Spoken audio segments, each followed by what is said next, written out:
Hola a todos. Un saludo a los y las frikis que nos escuchen en algún punto del tiempo.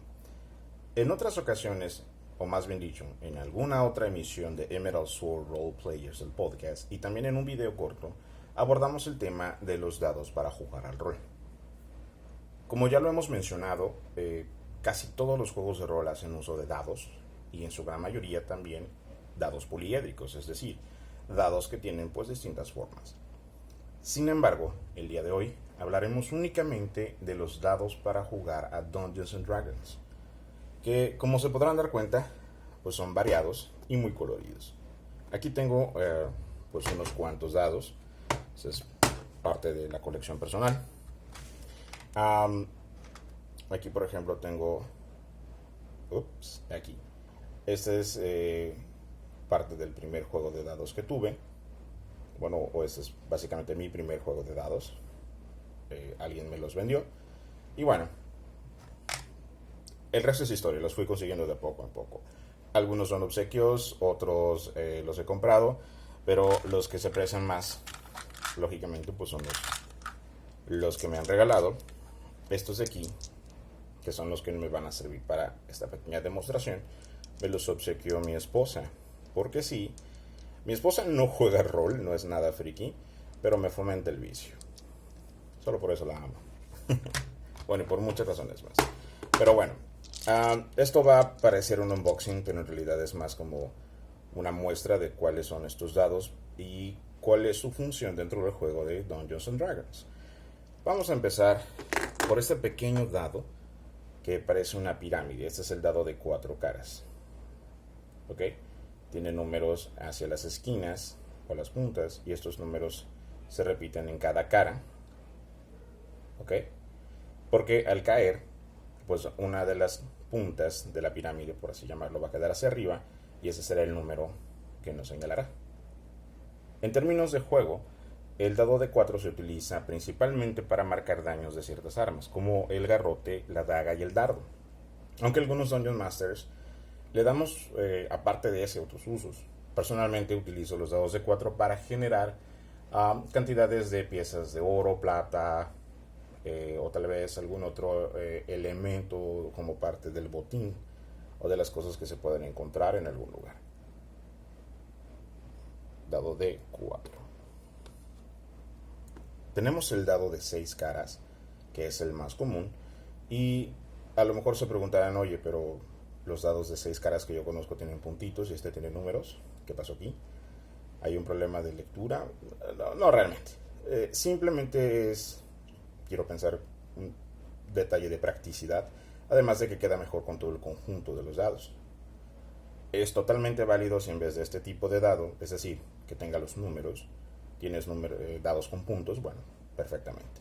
Utilizamos este dado para dos cosas principalmente.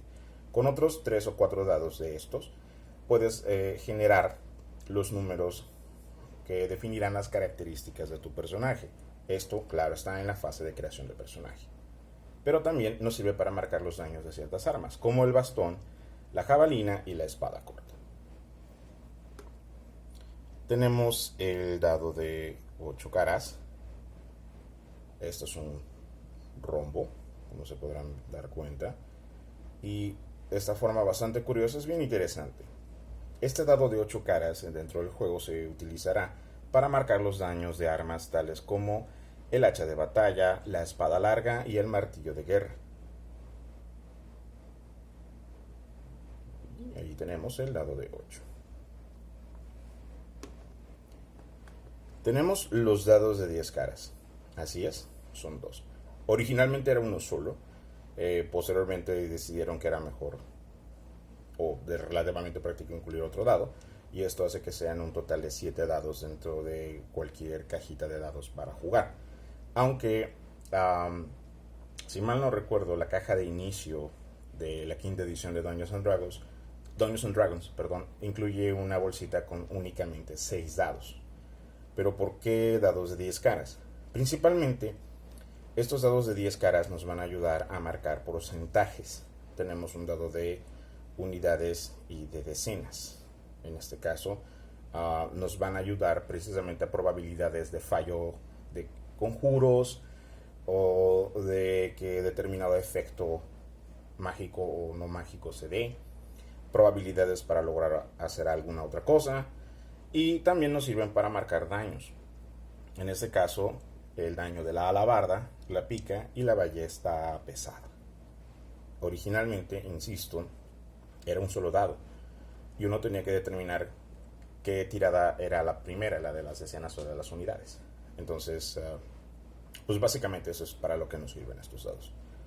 Y son bonitos también. Hay otros juegos o otros sistemas que utilizan únicamente este tipo de dados, pero es tema de otra plática.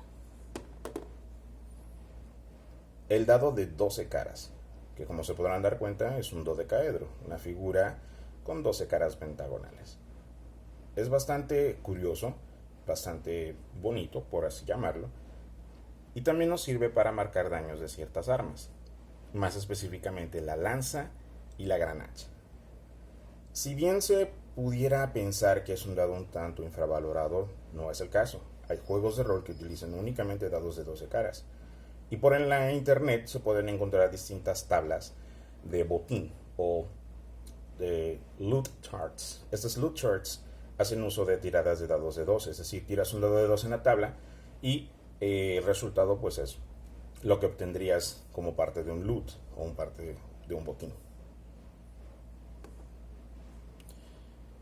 Y el dado de 20 caras.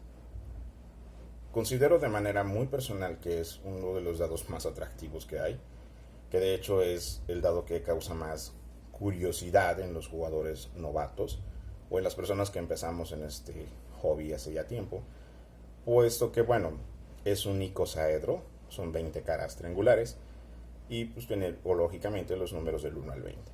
Este dado es el que más vamos a utilizar dentro del juego de rol de calabozos y dragones, puesto que es el dado con el que vamos a determinar el éxito o fracaso de las acciones que llevemos a cabo como nuestros personajes dentro del juego. Acciones tales como una prueba de habilidad, una prueba de característica, una tirada de salvación, ataques con armas cuerpo a cuerpo, a distancia, de conjuros y tal. Y pues sí, hay variados, son muy muy bonitos y tienen otra función muy específica. El interpretar los dados es una cosa bastante particular porque acabo de mencionarles más o menos para qué se utilizan todos estos dados. Estos dados, o mejor dicho, este tipo de dado, nos va a determinar, como les decía, el éxito o fracaso. En Dungeons and Dragons, al menos en las últimas ediciones, entre más cerca estés del número 20, mejor. Porque si estás muy alejado puede que no te salgan bien las cosas. Y tenemos un par de conceptos, el éxito crítico y el fallo crítico. El fallo crítico se marca con el 1. Quiere decir que definitivamente no llevaste a cabo tu acción y además salió increíblemente mal. Sin embargo, el 20 representa el éxito crítico, pero ojo, el éxito y el fallo crítico aplican para ataques. ¿Ok? Bueno, como podrán darse cuenta, tenemos 7 muy bonitos y atractivos dados para poder jugar a Dungeons and Dragons. Idealmente, cualquier jugador que comienza en este juego debería tener su propio set de dados. Los venden en una buena cantidad de tiendas que se dedican a quizás las cartas de combate o que también venden materiales para jugar al rol. Sin embargo, también es posible encontrarlos en línea. Y hay de distinta índole. Puedes encontrar los más baratos o más caros, de acuerdo a la calidad, de acuerdo a la tienda en donde los consigas. Y bueno, hay muchísimas marcas allá afuera. Hay marcas independientes que los están haciendo muy padres. Hay dados del tipo artesanal. Y bueno, al final de cuentas va a depender de cada quien. Tal vez en tu primer partida tu máster te provea con dados para poder jugar. Personalmente eso lo hago. Pero posteriormente, si te interesa mucho el juego, hey, tal vez te consigas tu propio set. O tal vez te consigas muchos más. Porque claro, así como lo decimos con muchos amigos, nunca son suficientes dados. Bueno, espero que esta pequeña información les sea de alguna utilidad. Agradezco mucho su atención. Pásenlo bien, pero sobre todo, que sus tiradas de salvación nunca fallen. Hasta luego.